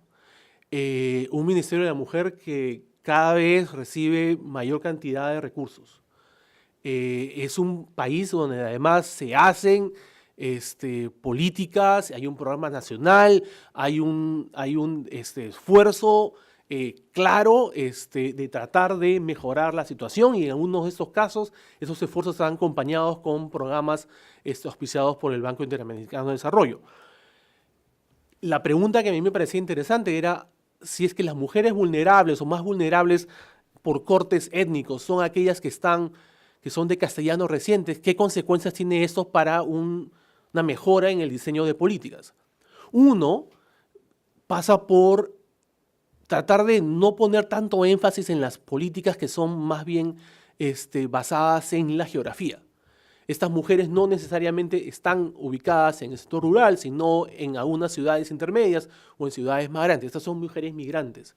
El Ministerio de la Mujer y Poblaciones Vulnerables tiene un programa que se llama la Estrategia Rural, que si bien es importante, no estaría atacando o dirigiendo sus esfuerzos a aquellas mujeres que según el estudio estarían siendo las más vulnerables. Uno. Dos, el ministerio maneja más de 200 centros de emergencia mujer, que son centros, como su nombre los dice, que tratan de ayudar a aquellas personas, no solamente mujeres, que se hallan en una situación que han sufrido una situación de violencia. Los centros de emergencia mujer ya recogen información étnica sobre las personas, pero no lo hacen de la manera como el estudio las clasifica, sino más bien las mujeres se autodefinen como indígenas o mestizas, donde 80% de las mujeres son mestizas y no nos permitiría esa fineza para poder entender quiénes son las mestizas de castellano reciente, que serían las mucho más vulnerables. Y en tercer lugar, el ministerio maneja, como ya les dije, varios programas. El año 2016, para el cual es el último año que tengo información, el ministerio realizó 34.000 actividades, cerca de 34.000 actividades a nivel nacional, tratando diferentes aspectos preventivos o paliativos, con respecto a la violencia contra la mujer. 39 de ellos, no 39.000, 39 de ellos, de los 34.000 que maneja, 39 de ellos son exclusivamente con hombres. Ese desbalance, ¿no es cierto?, genera un problema, ¿no? Entonces, pensar políticas en un país que tiene una decisión marcada de generar políticas, volviendo al tema que nos reúne, que es pensar en evidencia y cómo diseñar políticas a partir de esa evidencia, creo que una de las conclusiones del estudio pasa por ahí, ¿no es cierto? Si las mujeres más vulnerables no están necesariamente en ciertas zonas geográficas, sino más bien son las más migrantes, deberíamos pensar estrategias mucho más estratégicas para justamente llegar a ellas, ¿no? Jorge, y también quería saber, bueno, este estudio lo hicieron en Perú, pero es posible que también en muchos grupos étnicos en Latinoamérica, que es una región rica en grupos étnicos, estén viviendo lo mismo, y uno de los temas importantes es que no todos están, como mencionabas, ubicados en las mismas zonas, y la necesidad de los recursos que sean orientados también para hombres. Es importante que continúen estas políticas como en Perú, en otras naciones, como tener un ministerio de mujer, nombrar a las mujeres en posiciones de alto rango que hagan parte de las Fuerzas Armadas de un país, o también es necesario que esos recursos vayan a educación para los hombres de la misma manera. Definitivamente, ¿no? Pero ahí el problema central es la decisión política de poder hacer eso, ¿no? Las ironías de la vida, ¿no? El Perú genera el Ministerio de la Mujer en el gobierno dictatorial de Alberto Fujimori, ¿no? Justamente en la parte donde Fujimori es reelegido, ¿no? Ahí es donde empieza el ministerio, cuando Fujimori va a Beijing y hace manifestación a esto, ¿no? Parte de las razones por las cuales Perú hace todo esto es porque ha empujado una legislación sobre el tema, ¿no? El feminicidio no existe como categoría penal en todos los países, ¿no? El Perú es uno donde existe y es uno donde se mide, ¿no? Y es uno de los países, obviamente, donde mayores tasas se encuentran, en parte porque se mide, ¿no? Entonces, parte de esta discusión que tú me propones, que me parece interesante, tiene un prerequisito, que es la decisión política de querer ejercer esto, de trabajar en estos temas, ¿no? Y esa decisión política no existe en todos los países. Pensando hasta qué punto los resultados del estudio se pueden ampliar y nos permitirían entender las situaciones en otros países, creo que lo que el estudio propone es, cuando uno piensa en estas decisiones o en estas situaciones, el tema central es la disparidad entre las dinámicas de poder al interior de la pareja. Entonces, en el caso del Perú ocurre que las mujeres indígenas y las mujeres de castellano antiguo, ¿no es cierto?, se casan con personas que son similares a ellas. Si en Ecuador no pasa eso, si en Guatemala no pasa eso, entonces las conclusiones y las predicciones de ese modelo serían distintas. Entonces, es importante entender, para mí, ¿no es cierto?, uno, el contexto, y dos, hasta qué punto estas dinámicas de poder se mantienen iguales a lo que se encuentra en Perú. Probablemente no lo sea, ¿no? Y eso implicaría que encontraríamos diferentes rankings, ¿no?, a los encontrados en Perú. Jorge, gracias. Carelia, ustedes también están trabajando desde el banco en varios proyectos piloto precisamente para referentes a estos temas, ¿no? De cómo empoderar a las mujeres para evitar en diferentes tipos de etnias, mujeres que hacen parte de minorías, para empoderarlas. Sí, precisamente en Perú se trabajó en un programa de microcréditos para mujeres que pertenecen a las etnias, el Summa Cuarmi, el cual también evaluó aquí nuestro colega Jorge, que se dedicaba a dar microcréditos para que estas mujeres tuvieran sostenibilidad a lo largo de su desarrollo laboral. Pero también es muy importante apoyar a estas mujeres desde el lado de acceso a la justicia. El banco también está trabajando fuertemente en países como Guatemala y también recopilando evidencia experiencia de países como México en cómo funcionan los temas de los centros de acceso a justicia para las mujeres. Estos centros de acceso a justicia donde se combinan intervenciones de los fiscales, las intervenciones de los policías y la intervención del sector salud para en un mismo sitio poder dar atención inmediata a las víctimas de violencia, sobre todo las mujeres víctimas de violencia intrafamiliar y que también afecta obviamente a niños y niñas de nuestra región. Por ejemplo, en Guatemala se está trabajando con el Ministerio, la Fiscalía, para poder llevar estos servicios, ampliar los servicios a otras comunidades, como Alta Verapaz, por ejemplo, en Guatemala. En el caso de México se documentó también a través del Wilson Center un documento que forma parte de esta serie de estudios que habla cómo funcionan los centros de justicia en México, que también es una variante a este sistema de atención. Y de proyecto que se acaba de aprobar en abril tiene un gran enfoque en este tema, en cómo poder fortalecer los servicios que ofrece la policía junto con la Fiscalía en estos sitios, con una infraestructura adecuada, con la capacitación del personal. Se necesita un personal especializado de manera diferente para atender a este tipo de víctimas y también ofrecer las condiciones y los requerimientos de salud inmediata. Creemos que estas son unas intervenciones que se pueden ofrecer y que han demostrado de cierta manera algunos buenos resultados. Se incrementa el tema de la denuncia de la mujer a este tipo de delitos de violencia contra la mujer y es una de las diferentes intervenciones que el banco está apoyando a través de proyectos piloto y de sus préstamos. Gracias, Carelia. Bueno, y estamos hablando de proyectos, de programas de promoción, también de políticas públicas en contra de la violencia de la mujer, pero hay que hablar de la raíz, de cómo comienza muchas veces esto en una temprana infancia, de cómo los niños, las niñas que son maltratados pueden replicar estos patrones de violencia hacia futuro. ¿Por qué las niñas tienden a ser también víctimas de mayores formas de violencia que los niños? Y para hablar de este tema también, Ana, tú nos puedes dar un espectro más amplio. Sí, básicamente hicimos una segunda parte de la investigación, continuando también con los datos de la encuesta, donde intentábamos explorar en qué medida las violencias experimentadas en la infancia influyen en la posterior conducta delictiva. Básicamente se plantean dos formas, la literatura y bueno, la evidencia plantea dos tipos de formas de violencia en los niños en el hogar. Por un lado, una violencia directa, donde digamos, el niño es víctima directa de una violencia ejercida por los padres, y por otro lado, una violencia indirecta, que muchas veces se la denomina como testigo. El niño es un testigo de violencia en el hogar, es decir, es testigo de violencia entre los padres.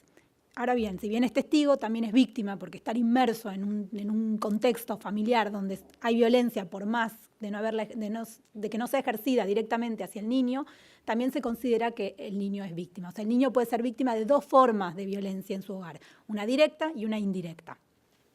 Básicamente lo que intentábamos en esta segunda parte era intentar explorar en qué medida estas formas de violencia, tanto directa como indirecta, influyen en la conducta delictiva posterior y a la vez existen diferencias de género, es decir, si esto influye diferencialmente en los varones y las mujeres. A grandes rasgos lo que se observó es que las mujeres parecen verse afectadas por ambos tipos de violencia, tanto la directa como la indirecta, es decir, esto influye de forma más perjudicial en la mujer.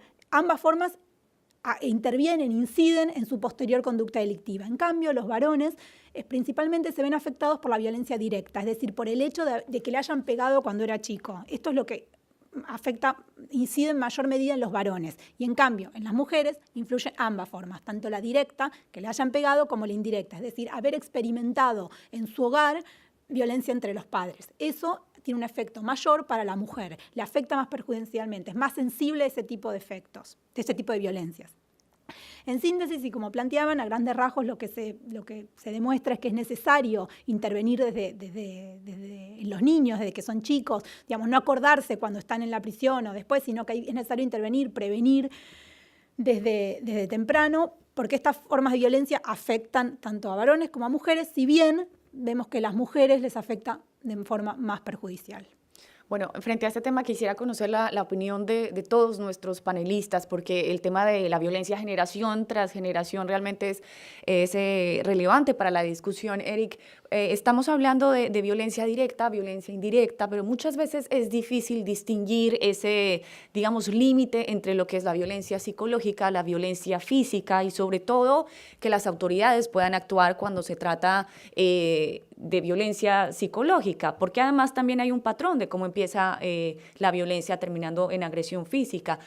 ¿Cuáles consideras tú, Eric, que son los aspectos más importantes a tener desde el punto de vista de Estado, de autoridades, frente a esos tipos de violencia y sobre todo que se transmite de generación en generación? Bueno, gracias. Sí, yo creo que una de las cosas que me entusiasma de todos estos estudios es que estamos conociendo mucho más de fondo la dinámica de la violencia interpersonal, interfamiliar, pero también cómo se vive esa experiencia a largo plazo, ¿no? Acabo de regresar de las elecciones en México y uno de los temas principales obviamente fue la corrupción, pero también el tema de la violencia. México está viviendo momentos de mucha violencia y toda la demanda pública es mayor seguridad, mayor certeza de vida para todos. Y las respuestas a veces tradicionales son encarcelar a la gente, ir contra los capos. Yo creo que lo que estamos aprendiendo aquí, de lo que ha hecho Jorge, el estudio de Ana y su equipo, es que hay que entender las raíces de esta violencia. No se trata simplemente de encarcelar gente que ha tomado o ha incurrido en crímenes como adultos, sino también buscar y entender las raíces de esto y que esas raíces no solo son la experiencia de violencia directa, sino también indirecta. Tenemos que ver como Estado, como los que proponemos políticas públicas, que hayan respuestas del Estado muy en base a este conocimiento, muy en base a lo que aquí estamos hablando y pensando. Hay un quinto estudio, hemos hablado aquí, bueno, de 4, de 2 de que presentó Ana, el estudio de Jorge, lo que mencionó ahora Carelia en México, en las casas de justicia de la mujer.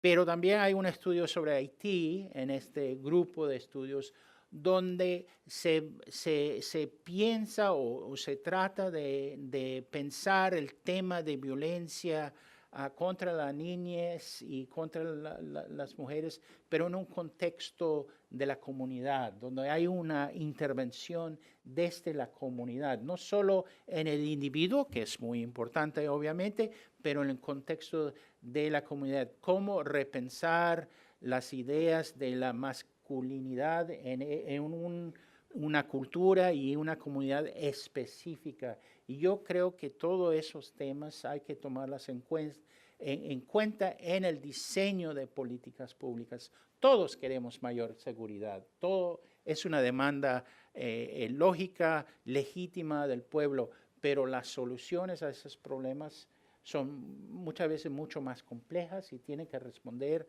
a la diversidad de las experiencias y cómo la mujer o la niña la siente y la vive y cómo el joven, el varón lo siente también.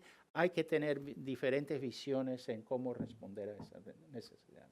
Jorge, en el espectro de estudio y análisis que realizaste en Perú, ¿cuáles son, digamos, los aspectos más significativos de esa violencia entre generaciones o la violencia que sufren niñas o mujeres que hacen parte de grupos indígenas? ¿Cómo pudieron ustedes ver este tema dentro del estudio en Perú?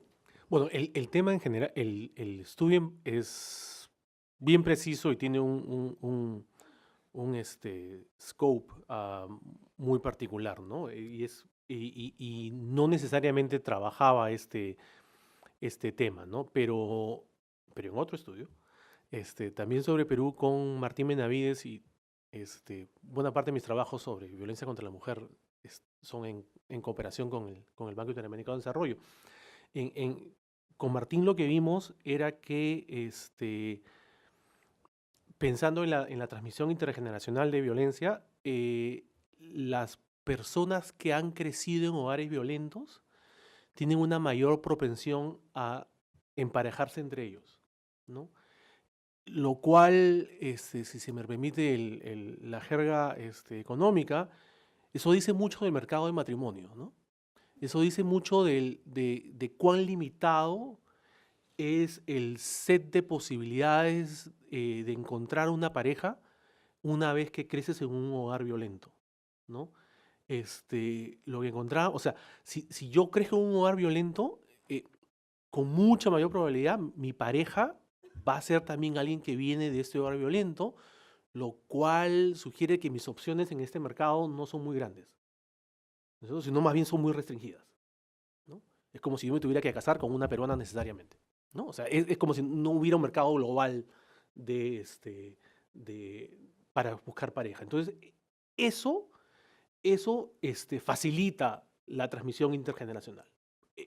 ¿Por qué? Porque si yo crezco en un hogar violento, ¿no es cierto? Es un hogar donde me ha mostrado, nuevamente en mi jerga económica, ¿no es cierto?, una tecnología para lidiar con conflicto. Y digamos, uno puede pensar que hay dos tecnologías para lidiar con conflicto, ¿no? Una es a golpes y otra es conversar, discutir, tomarte un break, ¿no es cierto?, y regresar cuando ya estés más calmado, ¿no? Entonces, si yo crezco en un hogar violento, la única tecnología que yo conozco para lidiar con un conflicto es a golpes. Y por este hallazgo que tenemos en el paper con Martín, ¿no es cierto?, mi pareja, su tecnología también es esta, ¿no es cierto? Entonces, cuando nos juntemos, bueno, pues hay solamente una tecnología, y esa tecnología además se va a transmitir porque mis hijos y mis hijas, ¿no es cierto?, cuando vean, mira, mis papás se están peleando o tienen una discusión o están en algún desacuerdo, ¿no es cierto?, la manera como lidiar con ese problema no es una manera, es la única manera de lidiar con ese problema es a golpes, ¿no es cierto?, o a gritos o a insultos, ¿no? Entonces, este tema del mercado de matrimonio, que sí lo menciono en el trabajo étnico y en el trabajo con Martín, a mí me parece fundamental, ¿no es cierto? En la medida de que tú puedas ampliar las posibilidades del mercado, ¿no? Y permitas que a una persona que cómo creciste, cómo te educaron no sea tan determinante, que de alguna manera es contrario a lo que decía Erika antes, ¿no? Porque ella sí comentaba de cómo la criaron era importante, pero algunos hogares que no son tan afortunados como el que creció Erika, ¿no es cierto?, esa tecnología no te la dan, ¿no? Entonces sería importante tener acceso a esa tecnología al margen que no hayas nacido en un hogar que te la facilitó, ¿no? Entonces, para mí entender esa transmisión intergeneracional pasa por entender un poco lo que discutíamos antes, ¿no? Entender las raíces. Y entender las raíces, de acuerdo a las cosas que yo he venido investigando, pasa mucho por entender con quién te emparejas, ¿no? Y hay ciertas limitaciones, hay ciertas restricciones en ese mercado que no facilitan una mejor interacción. Ahora, hablando del tema del contexto en el cual crecen estos niños y niñas y la importancia en esta transmisión de violencia, Honduras tiene uno de las tasas más altas de violencia hacia niñas, hacia mujeres. Son niñas que están creciendo también con gran presión por parte de bandas de delincuentes que tienen presiones también porque las niñas suelen ser más víctimas no solo de violencia psicológica, sino también de violencia física y de violencia sexual. Carelia, ¿qué están haciendo ustedes desde el punto de vista del banco? ¿Cómo están apoyando en proyectos en Honduras? Bueno, sí, gracias. Además de proyectos, también es muy importante la generación de conocimiento y el poder entender el por qué se dan estas relaciones. De hecho, a través del proyecto de Honduras, trabajamos en un estudio para poder entender si había una correlación entre las áreas marginales y el tema de violencia intrafamiliar. Y descubrimos que bajo este estudio que hay una correlación positiva entre las áreas marginales y el tema de violencia intrafamiliar. No, todavía nos falta ahondar más en este estudio para saber cuál sería la relación causal, pero creemos que tiene que ver, algunos supuestos son pues por la falta de ausencia de la presencia del Estado en estas zonas, donde no hay servicios, por ejemplo, de atención, servicios de policía, tampoco servicios de programas de prevención, programas también para poder empoderar a las mujeres y lo que bien mencionaba Jorge, tratar de cambiar esta tecnología y estos chips, de que los problemas pues se resuelven de alguna otra manera y empoderar a las personas. A través del programa de Honduras, por ejemplo, como mencionábamos, en estas áreas estamos tratando de ubicar geográficamente a partir de este estudio, donde ubicar los servicios de atención que hablábamos, por ejemplo, de policía, integrando todos los otros servicios de fiscalía, de salud, etcétera, que ya tiene este modelo integrado Honduras, y también poder fortalecerlo con programas de prevención social de violencia, que son muy importantes, además de los servicios del control y de la prevención de judicializar los delitos. Es muy importante, como decía Eric, llevar servicios de, por ejemplo, de masculinidades positivas, poder también involucrar en estos programas la participación de los hombres y poder cambiar las filosofías que están muy arraigadas en algunas de nuestras culturas. Poder también fortalecer a las mujeres con estos programas de microemprendimiento para poder también complementar los programas con la sostenibilidad que se las dan. Y este es parte de los proyectos sociales que se están implementando a través de este proyecto que está por arrancar. Bueno, ahora después de ver estas diferentes aristas de lo que está ocurriendo en diferentes, digamos, aspectos como mujeres en las prisiones, mujeres que hacen parte de diferentes etnias. La pregunta es entonces, ¿qué hacer? ¿Cómo se deben dirigir estas políticas? ¿Cómo se deben distribuir los recursos? ¿Qué deben hacer los estados en la región para poder evitar que se siga propagando esta problemática tan considerable? Y Eric, ¿cuáles podrían ser estas buenas, digamos, prácticas que se pueden llevar a cabo para evitar la violencia intrafamiliar, las políticas que pueden darse de atención para los sobrevivientes también de esta violencia? Bueno, yo creo que mucho hemos mencionado ya, pero yo creo que es diseñar políticas específicas sobre el conocimiento, las evidencias que se han creado en estos estudios, en muchos otros, que tienen que ver con diseñadas específicamente en mente la dinámica interfamiliar, primeramente, y la diferencia en la cual la niña, la joven, la experiencia de la niña en violencia indirecta y directa, o el hombre, el joven o el niño, como su experiencia con la violencia directa. Yo creo que teniendo una visión diferenciada entre los géneros es sumamente importante. Yo creo que Jorge también ha mencionado este tema de la relación de poder que existe entre la mujer habla español recién y su pareja de otro nivel económico, otro nivel educativo. Hay que tener programas y políticas públicas que responden a la situación de la mujer en este contexto, pero también que trabajan con los hombres, ¿no? Son dos lados de la moneda que debemos empezar y diseñar políticas públicas específicamente en ese sentido para ellos.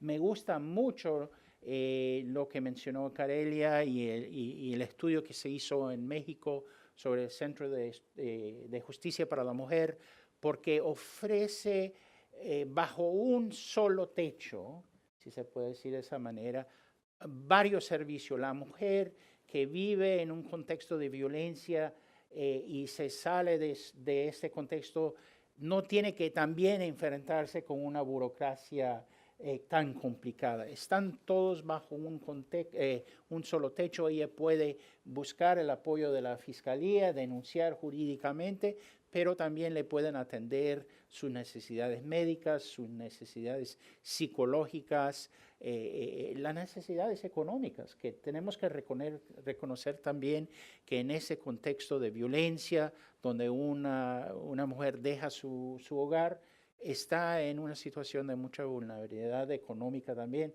Y yo creo que ese approach, esa manera de pensarlo, de facilitar el acceso de la mujer a los servicios públicos bajo un solo techo también es una política de que debemos estudiar más, pero también pensar en cómo reproducirlos en otros lugares. Ahora, ¿cómo está la región? ¿Cómo está Latinoamérica en comparación con otras partes del mundo en estas políticas que se están realizando? Porque se ha avanzado mucho en las últimas 2 décadas, se están creando ministerios de mujeres, se están creando espacios para que las mujeres ocupen cargos altos, pero ¿cómo está la región frente a estas políticas para manejar la violencia hacia las mujeres? Bueno, yo no sé, quizás Carelia es la que conoce más este tema que yo, no sé. Bueno, yo creo que sí es muy importante poder seguir, obviamente, pues promoviendo estas temáticas, empoderando la participación de mujeres y sobre todo teniendo la voluntad política de los países que quieran adoptar estas políticas de prevención, de atención y de erradicación de la violencia contra las mujeres. Lo que vemos es una gran falta de información en la región. De hecho, es muy difícil poder comparar el tema de femicidio, feminicidio en la región. No se tienen estadísticas actualizadas. Como mencionaba bien Jorge, tal vez Perú es uno de los pocos países que lo tiene tipificado. Encontramos que a veces el tema del delito de violencia contra la mujer, violencia intrafamiliar, no está muy bien identificado en los países. Hay un ejemplo, por ejemplo, de que una mujer cuando es violentada tiene que esperar una segunda vez que lo sea violentada para poderse tipificar como un delito y que pueda empezar a ser perseguido por las autoridades. Creemos que hay mucha necesidad de tener marcos legales sólidos, robustos, que puedan permitir prevenir como una medida de prevención de este tipo de violencias en los diferentes países. Y obviamente el tema de información, como mencionaba, es necesario, es requerido. De hecho, podemos mencionar el ejemplo de México. México se acercó al Banco Interamericano para pedir apoyo en poder consolidar, aunque sea en una base de datos, consolidar, no producir, porque México produce varia información. Sin embargo, está diluida y pocas veces podemos saber dónde se encuentran, cuáles son los indicadores, cuáles son los estados, los municipios que tienen la mayor prevalencia de este tipo de delito. Y a través del banco se hizo una plataforma, Previn, que va a ser lanzada en agosto, donde se identifican estas estadísticas, se pueden elaborar análisis y también son un referente para saber dónde están ubicados los servicios del Estado si alguna persona quiere buscar ayuda a alguna mujer que es víctima de violencia. Y además involucra una herramienta moderna que se llama minería web, que le ofrece a las instituciones poder estar descifrando qué están diciendo las redes sociales como Facebook, Twitter, en qué estado se está, digamos, buscando mayor información de temas de delito de violencia contra la mujer, o las mujeres están buscando información para poder detectar cuáles son las regiones geográficas donde hay más prevalencia de esta temática o más incidentes de este tipo de violencia. Esta plataforma va a ser lanzada en agosto y yo creo que es muy importante tener información robusta, información sólida para poder realmente focalizar las intervenciones y que esto pueda generar mayor valor agregado. Es muy importante poder saber dónde ubicar las intervenciones, como decía Jorge, poder saber los perfiles de este tipo de víctimas para poder hacer intervenciones más acorde, más costo eficientes para poder atender este tipo de violencia.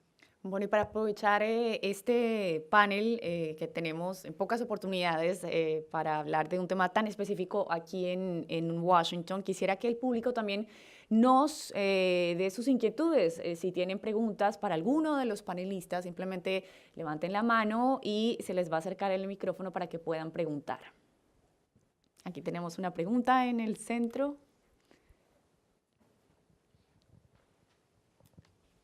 Hola, soy Missy Rife del Diálogo Interamericano y yo tengo una pregunta más para Carelia, pero por favor a todos. Y habló mucho de la creación de políticas para mujeres como delegaciones de policía, acceso a salud, etc. En varios países ya tiene estos servicios. En Brasil desde los años 80 ya tiene delegación de mujer, Ley María da Peña de 2006, pero no son aplicados. Entonces, ¿qué podemos hacer para confirmar y reforzar que en países donde tiene servicios ya y políticas ya que son aplicados y que son abiertos a las mujeres? Carelia. Yo creo que un elemento muy importante es poder involucrar a la sociedad civil en este tipo de medidas. Y involucrar a la sociedad civil también desde propuestas técnicas, evaluaciones.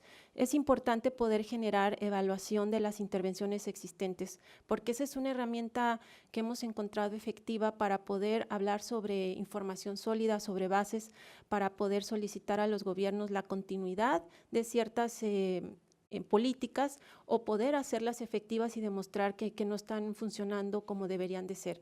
Creo que ese es otro elemento importante donde tenemos un campo muy grande de trabajo, poder iniciar todo este tipo de estudios cuantitativos, cualitativos sobre este tipo de intervenciones. Perfecto. ¿Alguna otra pregunta? Aquí tenemos una enfrente. Buenos días, Jessica Oliván de ProMujer. Muchas gracias a los panelistas.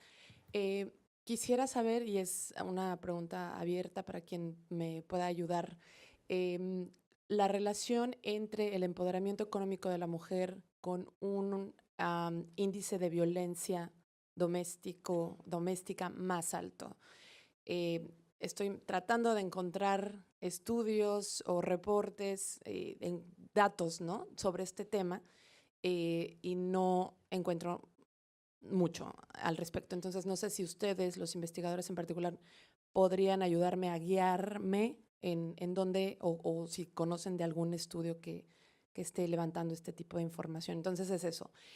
Muchas veces proveemos a las mujeres de, por ejemplo, microcréditos, actividades de independencia económica, y cuando llega a la casa, ¿verdad?, por la razón que sea, el hombre no le parece que esté ganando más plata, que esté saliendo de la casa a tomar entrenamientos para poder o atender su negocio, y entonces le empieza a pegar. Anecdóticamente encontramos en algunos proyectos que, bueno, después el hombre se da cuenta que realmente la mujer lo que quiere es hacer el bien a la familia, y entonces incluso forma parte del negocio, le empieza a ayudar, pero ya que le pegó, ¿no?, como por no sé cuánto tiempo. Entonces, un poco esa guía les agradecería mucho. ¿Quién quiere responder esta pregunta? Jorge. No, Sí. Bueno, depende de cómo definas empoderamiento económico, pero sí hay varios estudios que, por ejemplo, han mirado el efecto de recibir las transferencias condicionadas, tipo Progresa, o no sé cuál es el nuevo nombre de Progresa, pero tipo Bolsa Familia. Hay una literatura bien grande al respecto. Si quieres, después podemos conversar sobre eso. Carelia mencionó el trabajo que hicimos en Sumaguarmi, en Ayacucho, en Perú, que de alguna manera trata de avanzar un poco lo que ya se había hecho en Limpopo, Sudáfrica, proveyendo microcrédito a mujeres en las zonas rurales. Depende de cómo lo definas, pero sí hay varios trabajos sobre los cuales podríamos conversar después. Cuéntanos, Ana. Bueno, también si querés luego te puedo, si tengo hay bastante literatura. De hecho, en Argentina acaba de salir un estudio sobre violencia psicológica y cómo, no tanto de ingresos porque no había la variable, pero sí en respecto a cuanto más educadas son las mujeres, son más proclives a sufrir violencia psicológica en la pareja, que podría ser un indicador también de empoderamiento. Pero bueno, cuando yo explico, siempre que cuento, digamos, la teoría en la clase, cuando doy clases de este tema, digo, bueno, eso, muchas veces el empoderamiento de la mujer hace que por eso sea víctima de violencia, y todos me dicen, bueno, entonces no hay que empoderarlas, porque eso al final revierte negativamente. Digo, bueno, no, pero también hay estudios que demuestran que cuanto más empoderadas están, más fácil escapan. Entonces, bueno, digo, también, si bien pueden ser que sean más proclives a sufrir violencia, también son más proclives a escapar y poder escapar, tener las herramientas para hacerlo. Perfecto, tenemos espacio para una última pregunta. Listo. Catalina Casas del Latin American Program. Digamos que es una pregunta para todos, pero de pronto particularmente para Jorge y para Eric. ¿De qué manera se pueden involucrar más los hombres, digamos, porque pues es claro que esta lucha no puede ser solamente por parte de las mujeres? Sí, ¿de qué manera se pueden involucrar más los hombres y se puede empezar a combatir el machismo desde la raíz, digamos, y poder combatir esos problemas desde ambos lados? Perfecto. Gracias. Eric, y luego voy con Jorge.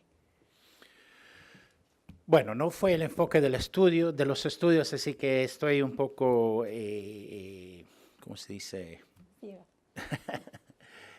Un poco pensando lógicamente, ¿no? Yo creo que parte de esto, y esto lo mencionó hasta Erika, es que esto tiene que empezar desde la niñez, ¿verdad? O sea, la educación de las relaciones entre niño y niña y en la familia deben empezar desde allí, porque sabemos que desde ahí pues, se desprenden muchas actitudes y actividades, behaviors, ¿cómo se dice? Sí. Comportamientos hacia el futuro. Entonces, yo creo que esencialmente esto es una tarea no solo de la familia en el hogar, pero del sistema educativo. En el caso del estudio de Haití, también el contexto de la comunidad y cómo ellos conciben la definición de la masculinidad es sumamente importante. Y la experiencia de este proyecto que se llama SASA, en Uganda primeramente y luego en Haití, fue cómo entrar en un diálogo con la propia comunidad sobre estos temas, de cambiar la visión de qué es la violencia contra la mujer, qué tan aceptable es y cómo hay que cambiar esas normas culturales y esas actividades culturales en la comunidad. Así que yo creo que lo que yo puedo concluir de todo eso es hay que empezar esta tarea desde temprana edad. Es la única o la mejor opción. Hay algo que se puede hacer en el futuro para los adultos. Los programas de Perú quizás pueden ser más enfocados en los contextos de vulnerabilidad, pero yo creo que en lo que tú preguntas, el enfoque debe ser a temprana edad, familia, comunidad y el contexto cultural. Jorge, brevemente tu comentario para cerrar. Sí, obvio, como dijo Eric, el trabajo no pasaba por ahí, pero no es algo que no lo haya pensado, al contrario, ¿no? Buena parte de mis áreas de investigación pasan por tratar de pensar de esa manera, ¿no? Y hay dos o tres cosas, ¿no? Número uno, si bien hay un tema de primera infancia, ¿no? En muchos de los casos, la violencia física y la violencia emocional a través de los insultos y ofensas son decisiones, son gut reactions, ¿no? Y pasa por no ser capaz de poder controlar ese ímpetu, ¿no? Y la pregunta entonces es, ¿qué te facilita controlar ese ímpetu?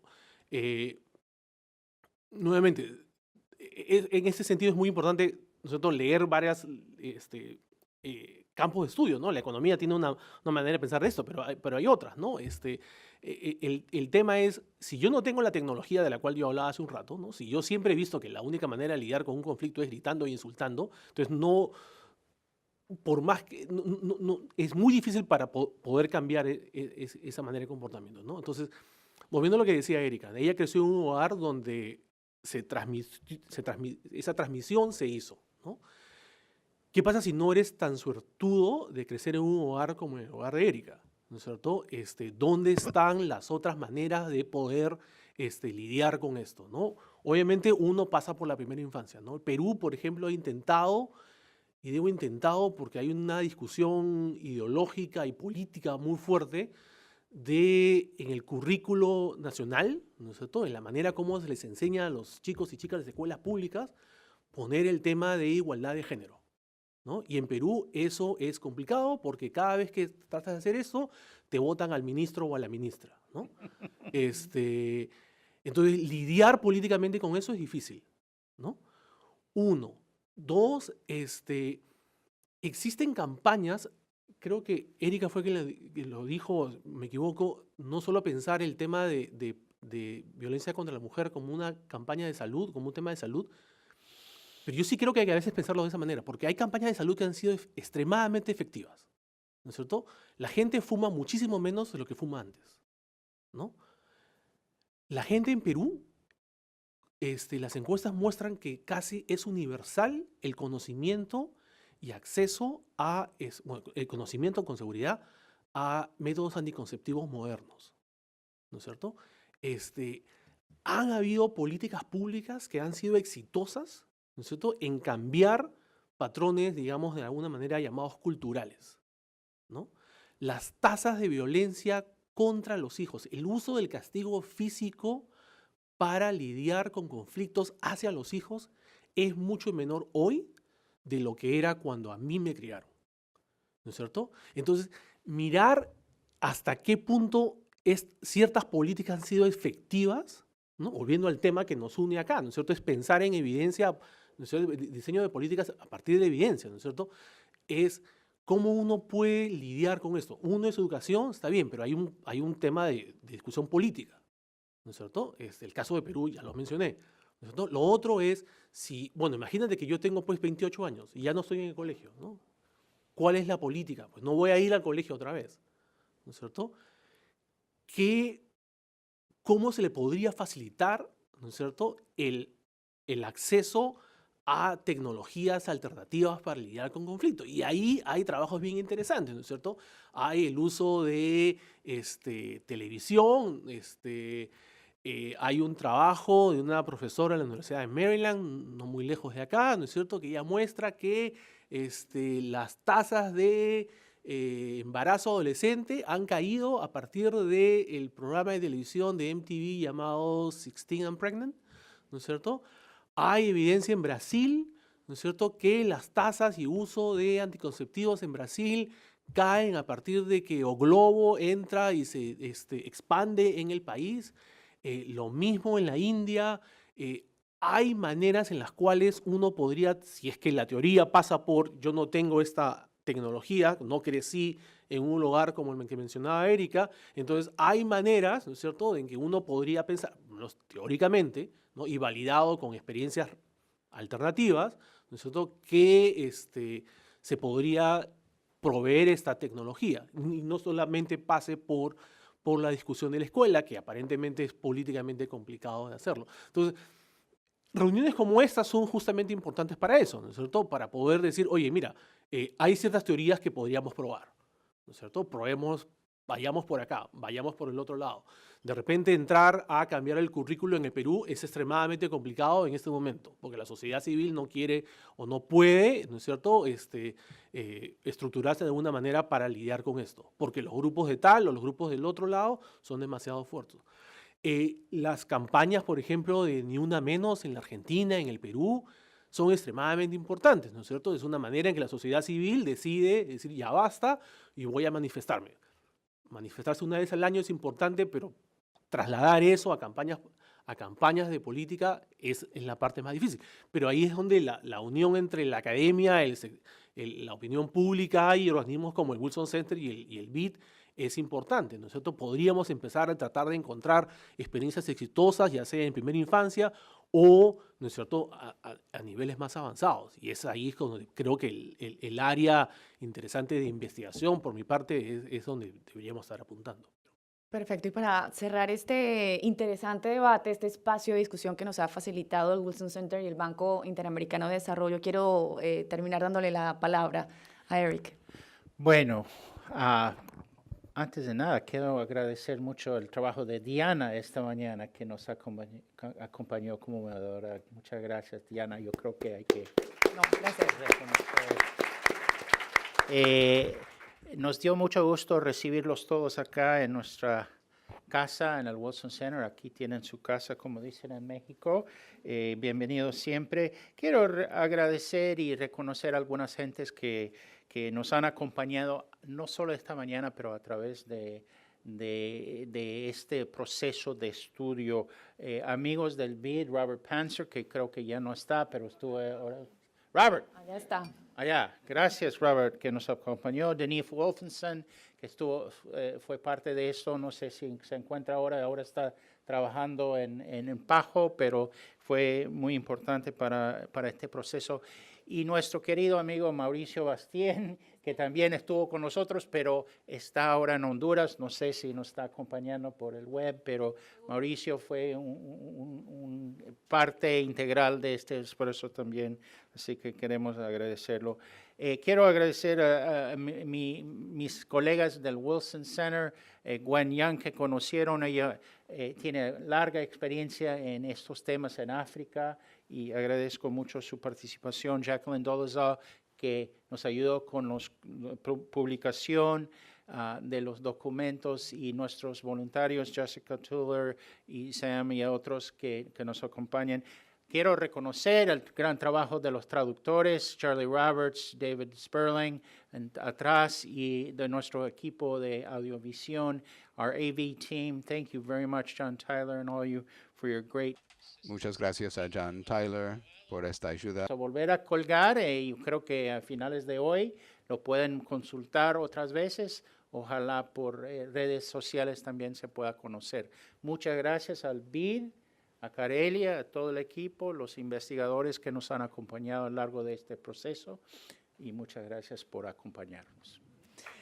Perfecto. Y acá termina esta discusión, pero pueden continuarla en las redes sociales, como decía Eric, en las dos cuentas de Twitter que tiene el Banco Interamericano de Desarrollo, BID Seguridad, y el Wilson Center, que es LATAM Pro. Gracias.